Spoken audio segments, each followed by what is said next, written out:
Welcome to our Monday night shiur. And our shiur is Ilun Nishmat Rachel Bat Esther Ruach Hashem Tinichea Began Eden. And להצלחת נחם חי בניהו אשר שיזכה לקבל מה את ביתו, שהכל יסתדר הכי הכי טוב, ויזכה שכל צרותיו יתבטלו, ושיזכה להצליח בכל מעשה דרכיו. ורפואה שלמה. All go good, but Esther. I want to say one more thing before we start. This Tu B'Av, which is this Thursday night. Yeah. This Thursday night, we're going to Lubavitch. Low power mode is already on. We're going to Lubavitch. What's the significance? Tu B'Av is a very special holiday. I don't know. Oh, it's over there. It's a very special holiday. The Gemara says that it was the greatest day in Jewish history. Many people used to get married on that day. It's also the day that the Jews stopped dying in the desert. It's a very special holiday. Every month, the Jewish people go by the moon. When the moon gets bigger, the Jews' mazal is higher. The Gemara says when the moon starts to wane, gets smaller, the mazal of the Jews gets lower. So every month, when does the moon get bigger? Till the 15th of the month. When the 15th of the month hits, it starts to get smaller and smaller. That's why people who are born in the beginning of the month have higher mazal than people who are born in the end of the month. Says the Tikunei Zohar. So I'm born right in the middle. So the fourth. Yeah, they say it's good. But you're Adar Bet though, so it's kind of weird. But Av is the only month. It's just the opposite. From the beginning of Av till the 15th of Av, the mazal of the Jewish people is very small. And from the 15th of Av and on, the mazal of the Jews starts to get higher and higher and higher. So therefore, the 15th of Av this year, we're going to Lubavitch. I want everyone to come. Why? Not for yourselves. I got a phone call. There's a woman in R.Shalom. She's very, very, very sick. Her family prays in our Knesset. And she took upon herself to be Datiya, which is a Kiddush Hashem. She took upon herself. The doctors gave her 1 week to live. 1 week to live. 1 week. And I'm sure that if we, we're across the sea, show our support. This is the real meaning of Tisha B'Av and the real building of the Beit HaMikdash. We show our support to go, not for ourselves, to try to pray for this other human being who took upon themselves to keep Shabbat, keep kosher, cover their hair. I'm sure it's going to be, and B'ezrat Hashem, something might happen, and there might be a Yeshua, that I'm sure it's going to be an amazing Kiddush Hashem. So I want everyone to come, and this chesed is going to rebound to you. Because anything you do to someone else, midah keneged midah, you get back the same thing. And you're not going to get it the way they got it. You're going to get it in the way you need it. Sometimes Hashem sees that you need parnasa. Sometimes Hashem sees that you need zivug. Hashem sees you need a refuah. Hashem sees you need shalom bayit. Hashem sees that you need hatzlacha b'chinuch yeladim. Everyone needs their own Yeshua. So if you come and support, midah keneged midah, you're going to get the same thing in return. In this context, I want to start our shiur. Tisha B'Av is a very great day. We just finished Tisha B'Av. It's a very awesome day of the year. The Ahava Israel says the Shabbat before Tisha B'Av, which was Shabbat Chazon, which we did the Ptichat HaEchal and everything over here, is a greater Shabbat than Shabbat HaGadol. You never see more Ahava Israel in the world than on Tisha B'Av. Before Tisha B'Av, a week before, people are sending videos, all the rabbis. Say compliments to people, say something good to somebody, be nice to people. And if you look at what's going on in the Kotel on Tisha B'Av, in the Kotel HaMa'aravi, hundreds, if not thousands of Jews all singing together. Doesn't matter if you're Kippah Sruga, if you're Dati Leumi, Charedi Leumi, if you're Chiloni, if you're this, if you're so many, we're so divided. we were able to put ourselves into so many categories. On Tisha B'Av, we all come together. So the day of Tisha B'Av is a very, very big Eteratzon, which is very unusual because it's the one day of the year which we don't learn Torah. There's no Torah. Nobody's learning Torah. You know how many phone calls I got? Can we learn Torah now? Can we learn Torah now? Can we learn Torah now? The answer is no. You can't learn Torah on Tisha B'Av. Just like an Avel is not allowed to learn Torah, you can't learn Torah. But we don't need it. The Ahava Israel itself is unbelievable.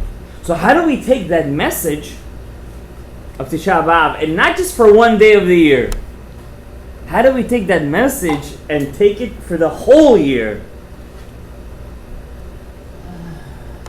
I heard a crazy story this Tisha B'Av. I have to share it with you. Crazy story. It's a true story. It was said over by Rav Simcha Cook,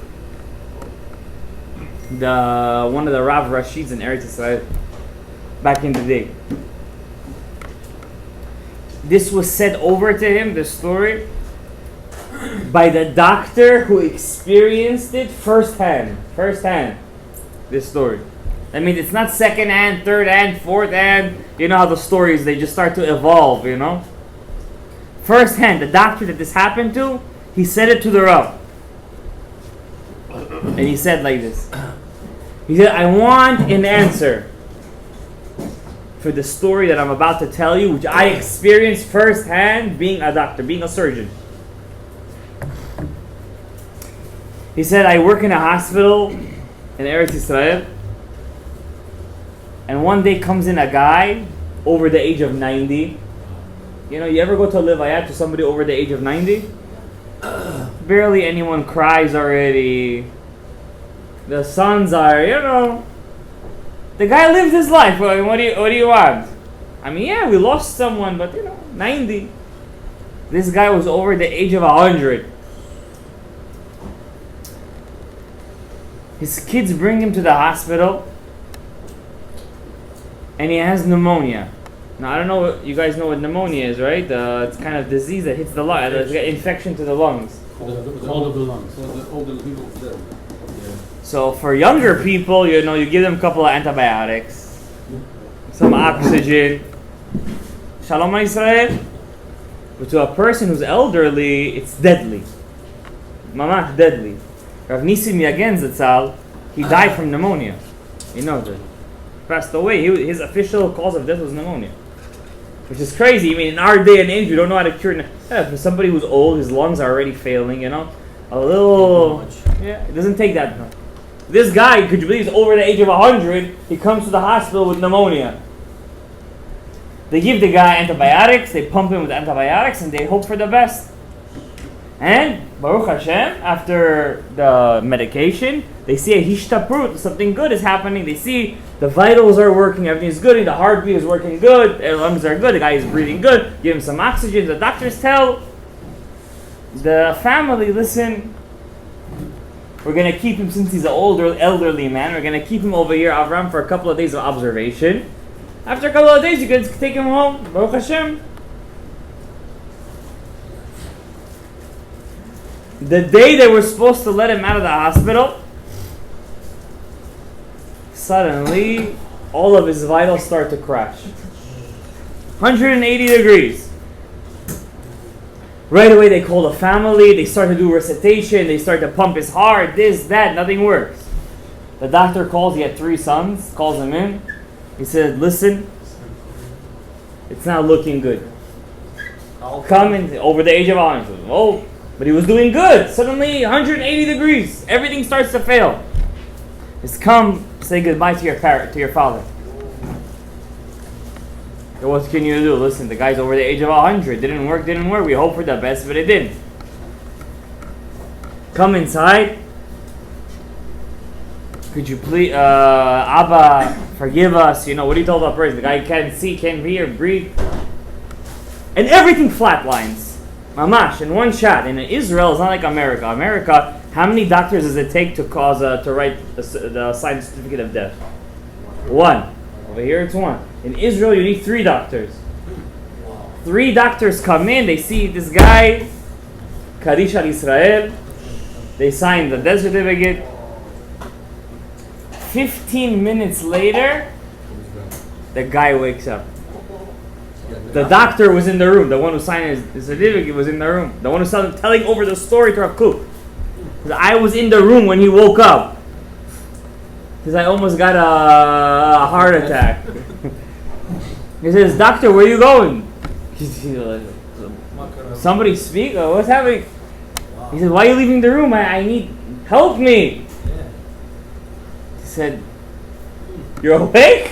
You okay?" He says, "Yes, I'm awake, help me." And not long after, everything starts to go back, vitals are starting to work, the guy is like, nothing ever happened to him.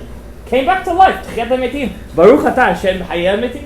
We say it every day, in Shmonayis or 3 times a day. Comes back to life, mamaj.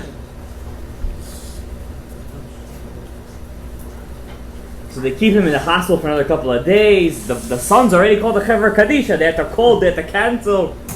They couldn't believe it. How's this guy alive?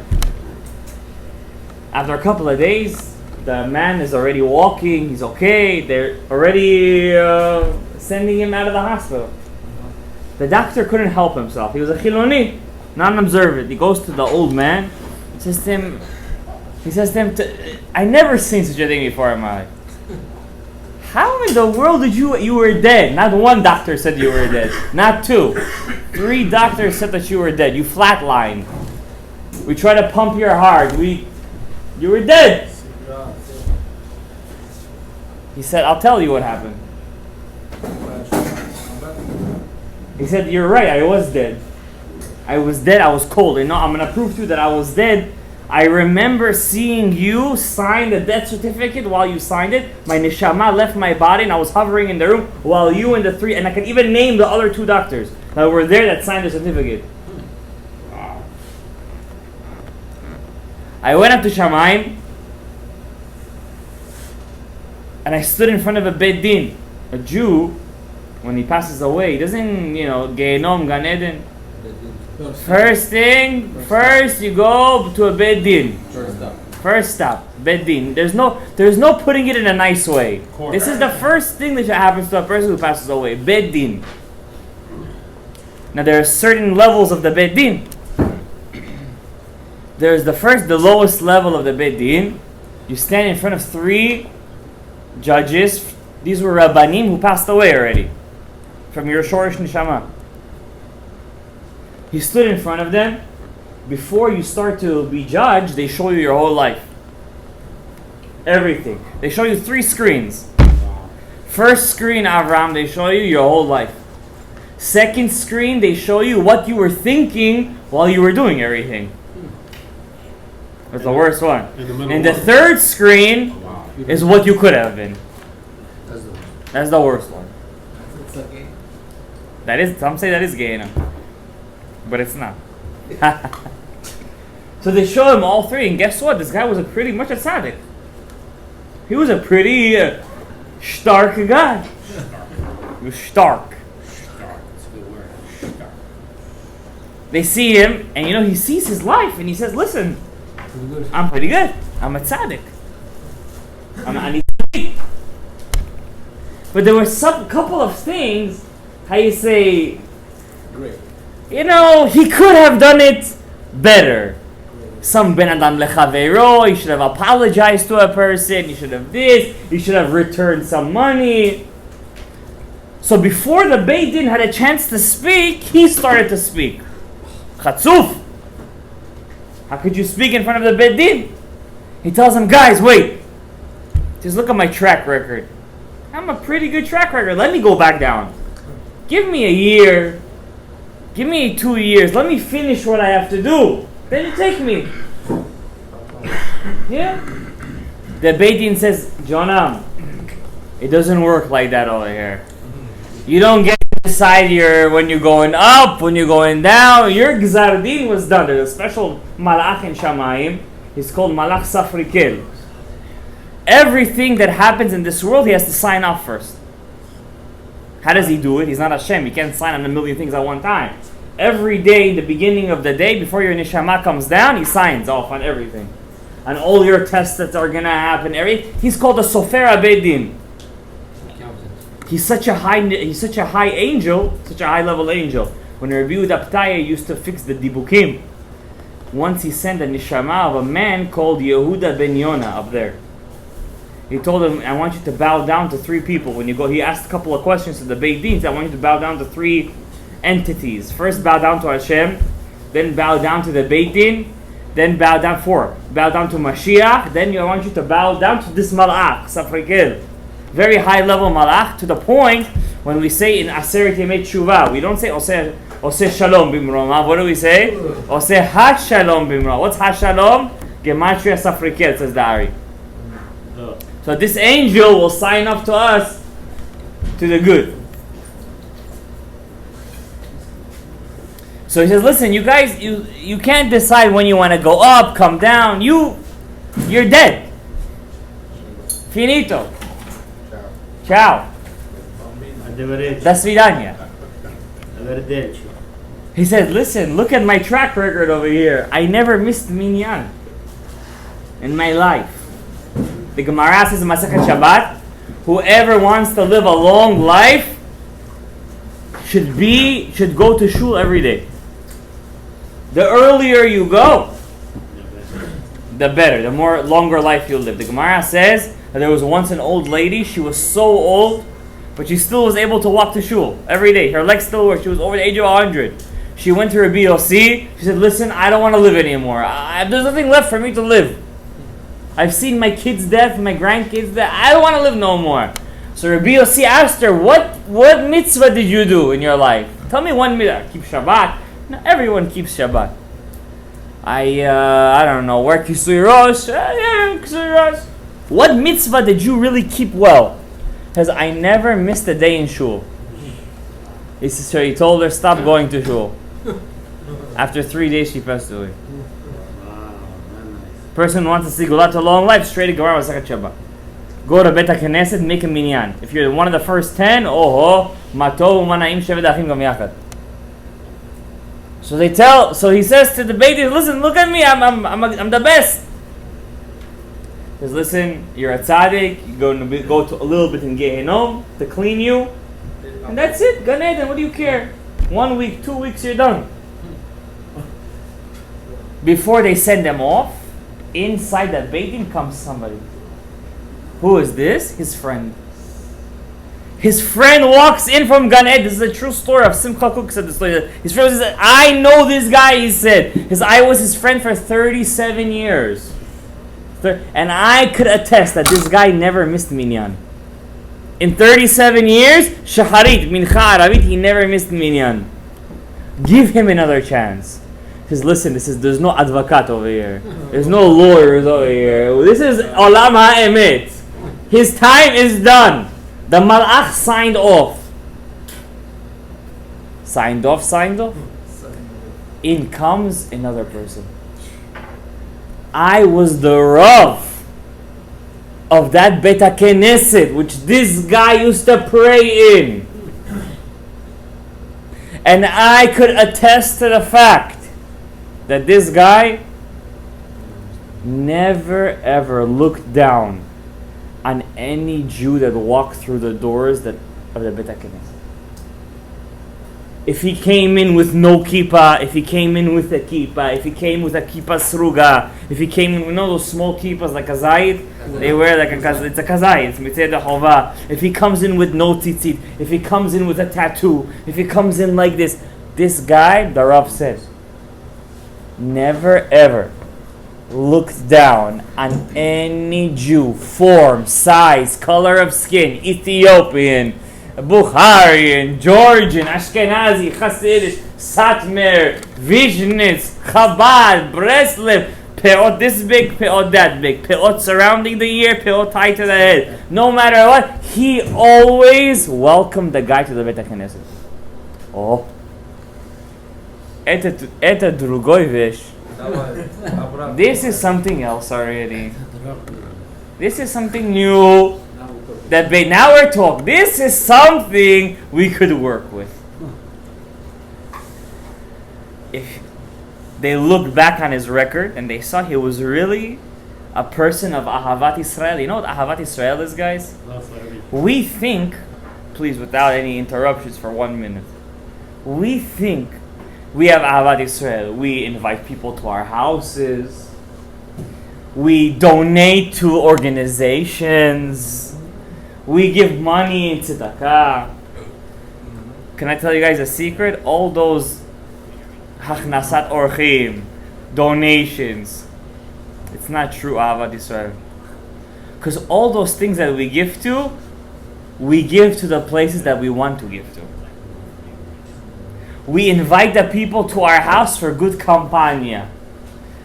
Ever invite somebody to your house that you know is going to be a menace? Did you ever invite somebody to your house that you know that your wife is not going to approve of? Did you ever donate to a place that you didn't believe in their cause? That's Ahava Israel. We give to places that we love to give to. Okay, it's Ahava Israel, 50%. Sometimes 50% is not, not even one. So we have a certain nigi'ad. We're nogea bedavar, We invite somebody to our house. He's like, hey, we like to drink with this guy. We like to have fun with this guy. We like to talk to him. He has good conversation. Imagine inviting somebody to your house that's a menace. He's a total, he'll invite himself to sleep in your house. I've had those cases before. Invite somebody to my house. I'm sleeping in your house. I really don't have enough. Okay, take the couch. I once had a case, a person invited himself to sleep in my house. We slept together on the floor. I was afraid to leave him alone. We had to sleep together on the floor. We were hugging each other on the floor. That's hachnasat orchim. That's hachnasat orchim. Not a person you invite, good compania we have. That's hachnasat orchim, yes, I'm not saying no. But that's not, hachnasat orchim. Yeah. So they told this guy, if you're this kind of a person, if you're avat hinam, you're going back down. And he went back down. He woke up. All the story took 15 minutes. And he's telling the story over to the doctor. And this doctor is saying the story over to Rav Kook. And Rav Kook is saying the story over to hundreds of thousands of people. I was reading the Ari HaKadosh. And he writes, the Ari writes, or Chaim Vital writes, he said, some people, they have a very sharp mind. They're sharp. You know what sharp means? Ostro. Ostrin? Smart. They're just smart. They just grasp fast. Those people, they're going to go up to Shamayim, they're going to have a very nice wake-up call. He thinks he was learning his whole life. Yeah, duh, you were learning. You're smart. Of course you were learning. He's going to look in Shamayim. He's going to see who's on top of him. That idiot in the class. He was stupid. He was always in the back. To learn that daf of Gemara, to learn that, to break himself, to learn one Tosfot, it took him so much. He is more valuable in the eyes of HaKadosh Baruch Hu than you. Because he worked for it. Im bechukotai telechu tu amelim b'Torah. If you're smart, what's the shaila? Of course you're going to learn. Person loves knowledge. We finished the Shabbat. We're now in the 11th of Av. We're reaching Tu B'Av. From Tu B'Av we're going to Elul. In Elul time we have Selichot. From Selichot we go straight to Tishrei. Rosh Hashanah, Yom Kippur, Sukkot, Simchat Torah. Then right away what do we have? Hanukkah. After Hanukkah, Purim. Again the cycle. We're living the same cycle over and over. Did you make a difference? Did you make a difference? Lahavdil. Somebody was telling me today. A kid I was speaking to. He said there's a female singer. I forget her name. She got something like 15 or 10 nominations. Like a record. I don't know who cares? Who cares? And she went to a bar and she got drunk. And all the internet is buzzing. We love this singer when she's drunk. And there's memes and YouTube videos and This is what the world has gotten to. To be in love with a drunk singer. They got 10, 15 nominations. Of what? That your song talks more about znut? What did she get nominations for? For being more of a shtuyot. That's what she got her nominations for. Kol hakavod. Does she make a difference in the world? No. Are you making a difference? I promise you. I told this to a kid. I teach kids in the morning. I told this to one kid. I said to him like this. Listen to this. He said, what does it matter every time I wear tzitzit? I told him, where's tzitzit? He said, what does it matter? I wore tzitzit. Say there. I told him, I promise you. I could guarantee you. There is nothing more clear in my eyes. Miyom shenivreti ad hayom hazeh. Every time you put on your tzitzit, every angel in Shamayim, Hashem himself on his kisei hakavod is looking and waiting. Is he gonna wear it? Or is he not gonna wear it? And when you pick up that tzitzit and you put it on you, the Shamayim is going nuts. They're throwing parties over there. They're L'chaim, Nalivai, they're going crazy. He put on tzitzit. Crazy they're going. He says, really? Does it really matter that much? I said, yes. And when you put on tefillin, forget about it. The world has just gotten into a zivug. And when you keep Shabbat, do you know what you're doing? What does it really matter if I have a plate of tomatoes and cucumbers and I took out the tomatoes? Okay, I took out the tomatoes. I kill somebody? Yes. And when I didn't do it, did I make somebody alive? Yes. You know how many stories there are of people that took upon themselves mitzvot, that made a difference? We think we're not making a difference. Rabbi Yehuda said, as soon as his yortzeit, we're planning something big. Rabbi Yehuda said, the day that the Ben Ish Chai passed away, the Turks, the Muslims put modaot. They put flyers all over. From now on, the Jews are going to the army. Rav Shimon Agassi passed away. All the Jews started going to the army. They force drafted areas. Why? So why did this happen? You know why? 2 people in all of Bavel were learning Torah secretly in their house. When they passed away, it stopped.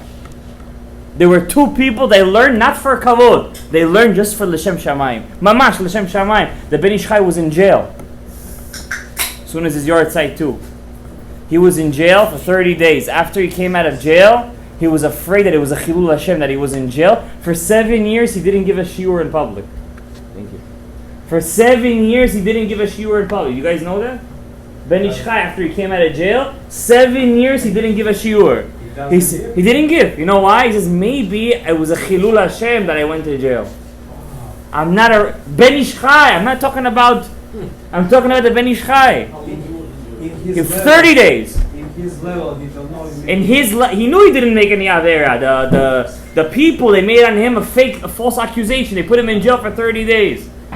He was afraid that maybe people said, Rabbi was in jail. He didn't give a shiur for 7 years. Oh, how could he not teach Torah? Sometimes you have to care about yourself too. What about your goodness?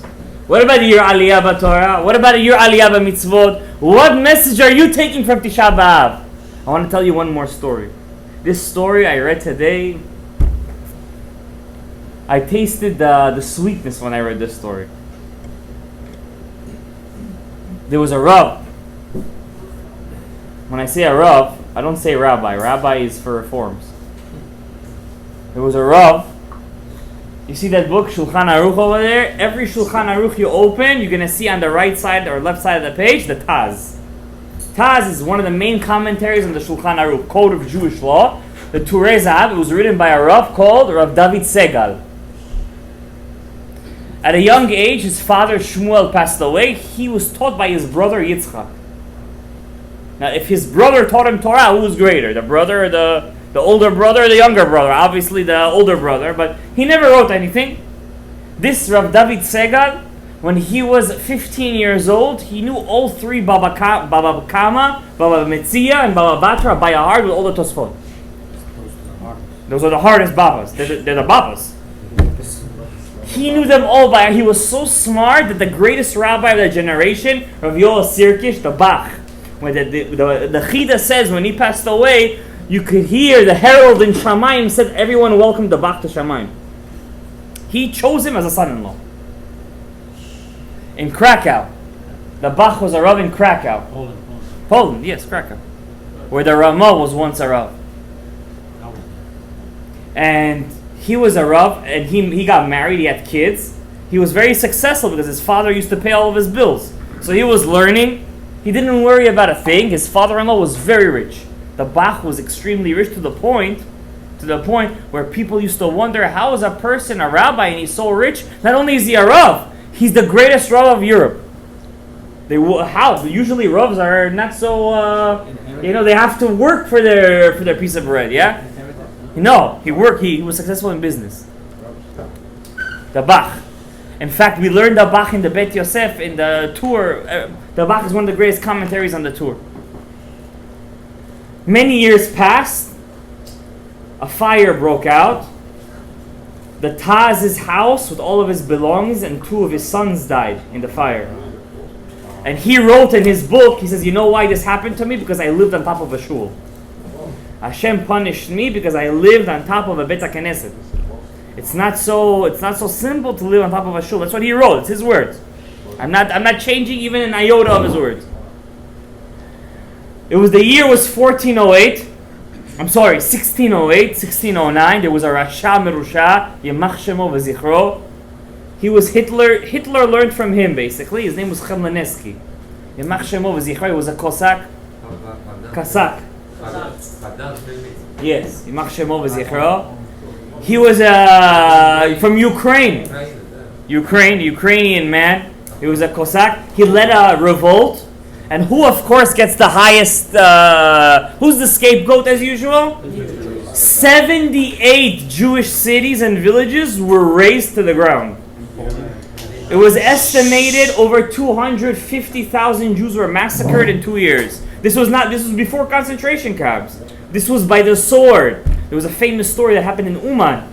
This is why Rav Nachman of Breslov was buried in Uman, where there was a big cross they put, and they said, all you have to do, guys, is go under the cross.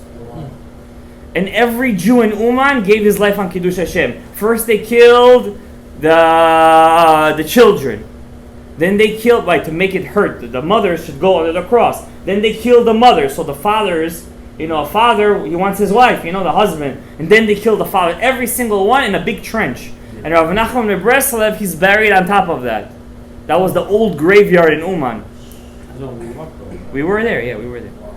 That was Chemlaneski in 1608, 1609. And it was during that time, Yemach Shemo v'Zichro, the Kosakim, who were big Jew haters. Ukraine is one of the biggest anti-Semitic countries that have been in the history of the world. Most blood of the Jews have been spilled, even the Holocaust time. It's one of the most untold stories. Ukraine and Romania. After the concentration camps in Auschwitz and Buchenwald were closed down, the Jews were still being slaughtered in Romania. I don't know if you guys know that. The Romanian people were big anti-Semites. So after what happened, so the Taz, the David Segal, he was caught in the middle of the massacres. Because he was a Rav in Austria. And he was running away from the massacres, and Hashem saved his life. Mamash saved his life. And he ended up in some far out city in Lithuania. Mamash, there was no Modaot back then. Nobody knew who he was. They knew his book. They knew the Taz, but they didn't know who he was. So he comes to this new city and he tells his wife, he says, listen, we suffered enough in our life. From now on, I'm not the Taz anymore. My name is David. Don't call me Rav, don't give me respect. We're regular people. No, don't give us kavod anymore. Don't go to the streets, say we're this, we're that. I wrote a book, I'm one of the biggest rabbis in Europe. Forget it, my name is David. Don't give me respect, no. It's the Taz, it's a true story of the Taz. telling you guys a story of stories. True story. They were poor. This was a man who was raised on golden gloves, on linen gloves. They lived such a poor life in this new city. His wife was ashamed to go to buy bread in the street, in the bazaar, because she borrowed so much money already. She was afraid to see that she would see her neighbors who she borrowed a couple of kapeki. She might see them and be embarrassed. So the Taz, he was living over there and he didn't work because he only knew what to learn Torah. That's it. He was a Rav. He didn't know anything but he didn't want to be a rabbi no more. He didn't want to be a Rav. His wife comes to him one Erev Shabbat, as the Bukharians say, Shalom Bai. She tells him, my husband, I'm sorry, but I can't even go to the store anymore. I'm so embarrassed. I can't even see I'm embarrassed to show my face in the store. He looks at her and he says, my wife is not going to cry. I'm going to get a job. I'm going to get a job. What was his job? What job did he get? He went to the slaughterhouse. There's a halacha. You can't eat the gidanashe. How you say the gidanashe? Sciatic nerve. The sciatic nerve. So the halacha is, if a person knows how to do nikur is to cut off the fat and to cut at the sciatic nerve, you could eat the back thighs of the animal. Usually we throw it out. But if somebody knows the halacha really well, he could clean it. So he went to the butcher's house, the slaughterhouse. He says, I know, I'm good at nikur. He said, oh, show us. He started to do it. Of course, he wrote the Taz. We follow him. So he was doing it like, wow, this guy is a genius. Back then in that city, the rabbi, he wasn't such a smart man, but he was the Rav. Anytime they would bring him in a chicken or an animal, they were kosher, not kosher, he was big Yirat Shamayim, so he didn't know the halachas. He would say right away, tarif. It's not kosher. But the Taz knows the halacha. So when the butchers saw that the Taz they didn't know he's the Taz, the Rav David Segal. He was clean, he knew what he was doing, they started asking him the questions. 1 week passes, 2 weeks passes, the rabbi tells his shamash, his helpers, says, how come nobody's coming to me with questions anymore? Go to the slaughterhouse and check. They go, competition, exactly. They go and they're like, they tell the shamash, you're not going to believe it. Some new person came to town. This guy is a genius. He knows how to clean the fat, the sciatic nerve, everything. The shamash, he liked his rabbi. Right away he goes to the Taz, who was the Gadol Ador. He gives them one shapaloch on the other side, on one side, pach, one shapaloch on the second side. You're telling a halacha in front of the rabbi of the city. Back then they used to have a lot of respect for the rabbi of the city. He takes him by the scruff of his neck. He takes him to Beit Din. Says, this guy is saying halacha in front of the chief of the town. Back then in Ashkenaz there was a rule. Anyone who said a halacha while the rabbi was still alive, they would put him in a certain part of the shul. Everybody would pass by him and spit by him. If you would go against the rabbi, that was the rule. You cannot go against the Rav back then. That's serious. That was a serious. You can't, going against the Rav was like going against Hashem. They would spit on his face and they would give him a rebuke. So they told the Taz, what was their psak din in the Beit Din? Since you went against the rabbi of the city, you said halacha in front of him, you, the Taz, they didn't know who he was. You're going to sit by that place in the shul. Everyone is going to pass by you, spit next to you, and say, how could you paskin halacha against the rabbi? What do you think? But the Taz was such a big tzaddik, he didn't want to tell them that he's the Taz. He wanted to live as David, that's it. Bas, to be a rabbi. He didn't want to be a Rav anymore. He took it. He said, I'm taking it. Yeah, no problem. They put him by the thing. Everyone's coming. What pride?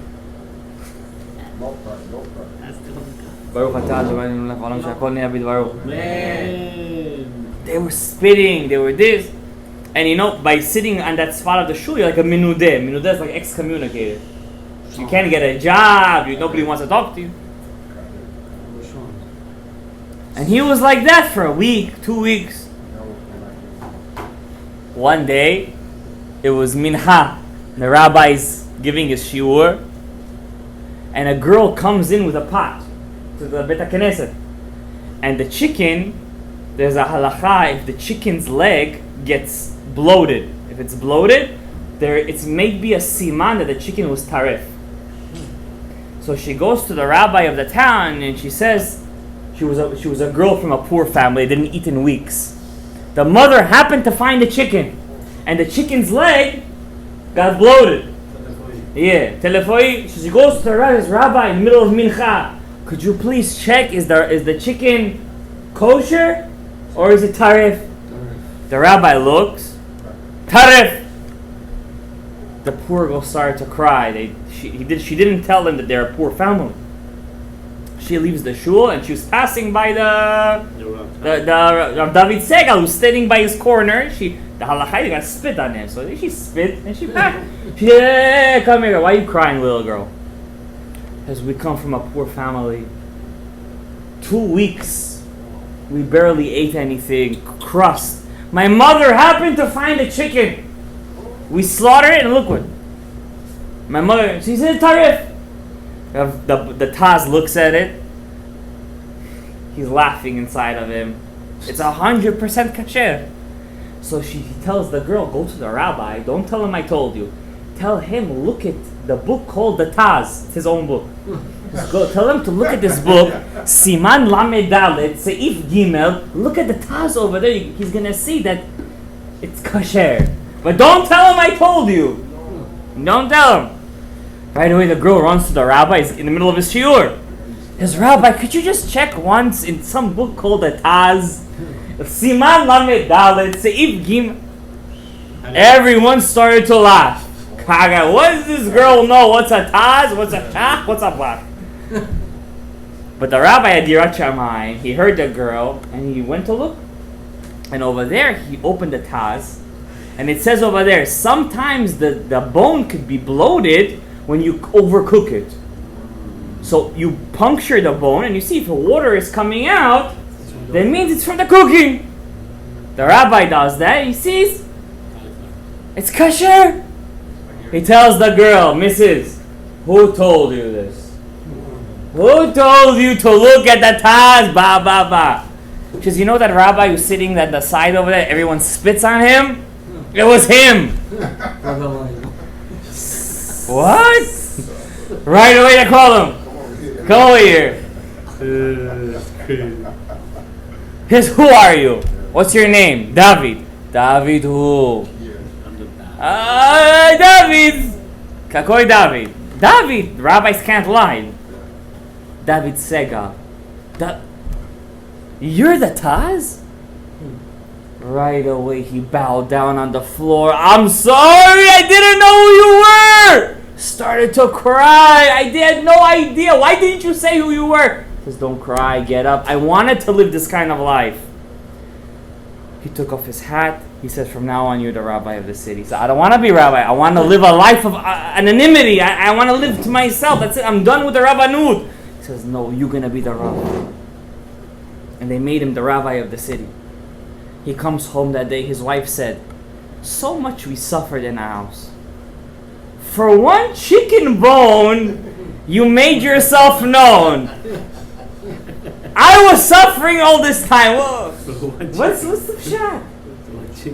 He said, imagine I go up to Shamayim and they said for one chicken bone you would have let a family starve.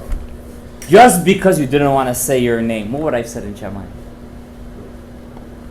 What would I have said in Shamayim because of a chicken bone? That was the task. Sometimes we have to give up our own selfish reasonings, our own selfish interests for the good of for the greater good. That's the message of Tisha B'Av. Rav Zechariah, the Tanakh, he didn't want to bring the korban. What did he say? I'm a Kohen. How can I bring a korban that's a Baal Mu? The Gemara says his selfish interests burned the Beit HaMikdash. Bring the korban. You're saving a nation. Halacha. You're saving a nation. Sometimes for the greater good, you have to give up your own selfish interests. That's the message we're supposed to take from Tisha B'Av to next Tisha B'Av. And B'ezrat Hashem Yitbarach, may we see the Binyan Beit HaMikdash. Amen. It doesn't have to happen on Tisha B'Av, it can happen every single day. May we have Mashiach Tzidkenu. May we have the Beit HaMikdash. May we mekav v'sidchei Amo Yisrael. Baruch Adonai le'olam. Amen. Amen.